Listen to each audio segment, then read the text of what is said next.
Aku mula jatuh cinta dengan dunia Agent Ali ni lepas aku tonton Agent Ali The Movie 1 dulu mat. Aku tak pernah tonton animasi, siri animasi dah. Tapi lepas aku tonton movie tu baru aku start mula tonton animasi Agent Ali. Kemudian main pula Agent Ali The Movie 2, ya Allah, dengan jalan cerita yang menarik, soundtrack yang banging, kualiti animasi yang improve.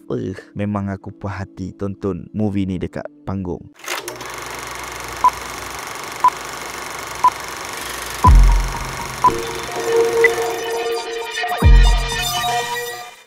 Assalamualaikum dan selamat datang ke YouTube channel Mak Don. Sekali lagi dengan aku Mak Don. Hari ni kita nak sembang tentang filem Agent Ali The Movie 2 yang tengah hangat di Pawagam dengan kutipan yang aku rasa dah mencecah 40 juta. Dan jalan cerita untuk Agent Ali The Movie 2 ni merupakan kesinambungan daripada Agent Ali Season 3. Agent Ali The Movie 2 ni diarahkan oleh Usama Zaid dan Nazmi Yatim. Untuk sequel kali ini, Agent Ali dijadikan sebagai pilot untuk projek Satria. Suit berperisai baru dengan bantuan AI yang direka khas untuk optimumkan prestasi fizikal dan mental Agent Mata. So musuh Ali dan Agent Mata untuk kali ini adalah musuh lama mereka, iaitu Neonimus. Dan kalau hampa nak tahu macam mana Agent Ali dan Agent Mata menewaskan Neonimus, hampa boleh tonton sendiri. Aku tak boleh nak bagi sinopsis banyak sangat sebab ada plot twist berlaku di tengah cerita yang mana aku memang happy gila waktu aku tonton tu. Dan before aku continue, aku nak abang dalam review ni akan ada spoiler, so please avoid. Pergi tonton dulu Agent Ali dekat panggung dan baru main tonton review ni. Seperti mana series Agent Ali dan movie dia yang pertama berjaya buatkan aku terkesima, begitu juga Agent Ali The Movie 2 ni mat. Memang betul-betul buat aku macam aduh, power gila animasi kita. Sebab kekuatan utama Agent Ali ni adalah dari segi penceritaan dia mat. Daripada series membawa ke movie, sama je penceritaan dia tu, the plot twist dia tu, dia buatkan perjalanan cerita ni jadi menarik. Dan aku glad dalam Agent Ali The Movie 2 ni dia berjaya twist something yang betul-betul unexpected mat. Dan literally waktu scene pertengahan dia dengan Alicia, Agent Alicia tu, aku tu rasa macam ada vertigo effect berlaku mat. Aku macam nice gila dia set up. Awal tu dia punya pacing agak slow lah. Dia nak set up hubungan antara Ali dan Alicia, buat orang kata nak build up dulu, so that bila berlaku kat pertengahan tu dia akan macam aku cakap, dia akan ada vertigo effect macam terkejutnya. Kemudian bila kita ingat Neonimus tu satu antagonis je, sekali dia bawa antagonis yang lagi besar mat. Yang literally waktu hang tonton Avengers Age of Ultron tu, geng-geng Avengers duduk saja-saja tiba-tiba main Ultron, the feeling tu macam tu. Dan pemilihan suara dia mat untuk karakter tu memang tepat sekali.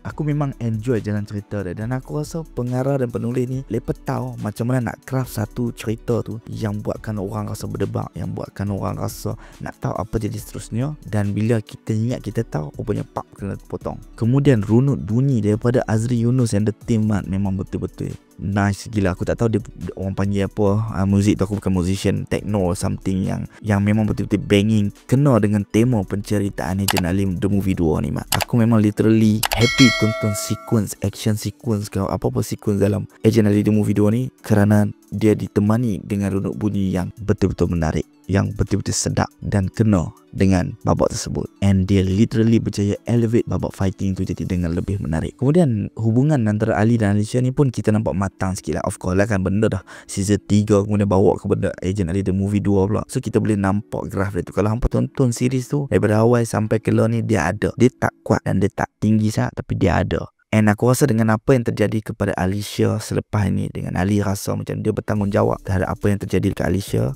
untuk sequel ataupun series selepas ni, season selepas ni, aku rasa hubungan mereka akan jadi lebih akrab dan matang. Cuma apa yang aku rasa kurang dalam filem ni adalah dari segi emotion dia tu mat. Dan aura antagonis dia tu, dia tak berapa nak strong, because dia punya macam build up dia tu tak nampak tau. Dia macam tiba-tiba muncul and then tu kita betul-betul excited, kita faham, cuma dia tak strong untuk buatkan kita ingat dekat antagonis tu. Kemudian salah satu benda yang aku rasa lag sikit dalam Agent Ali The Movie 2 ni adalah dari segi emotional connection tu. Kita tak rasa emotional attach pun ketika tonton filem ni. Dia ada tapi dia kurang tau.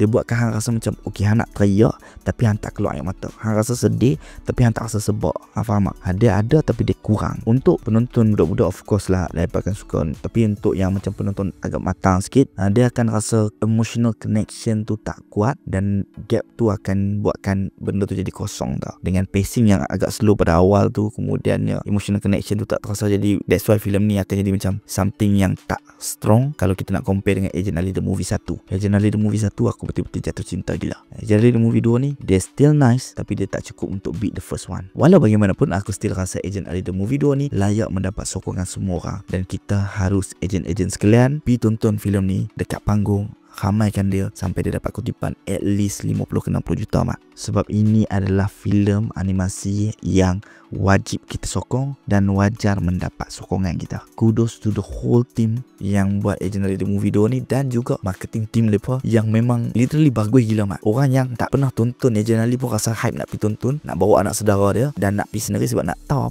apa yang best sangat pasal Agent Ali ni. Kemudian ada cosplay, ada merchandise dia yang power, kemudian dia ada misi cuti sekolah apa semua yang buatkan kita rasa macam excited, be part of the journey, be part of the movie tu. So marketing team did a really well job sampai buatkan aku rasa macam uish, rasa bangga pak. Aku bukan bangga pasal movie saja, aku juga bangga dengan marketing campaign mereka. Bagi hampa yang tak tonton lagi Agent Ali The Movie 2, kerja hampa belum selesai, pergi tonton dekat panggung sekarang. Dan bagi hampa yang dah tonton, apa pandangan hampa? Drop down your comment, share your thoughts. Jangan lupa subscribe, road to 10,000 subscribers. Kita jumpa lagi next video. Thank you for watching. Bye bye.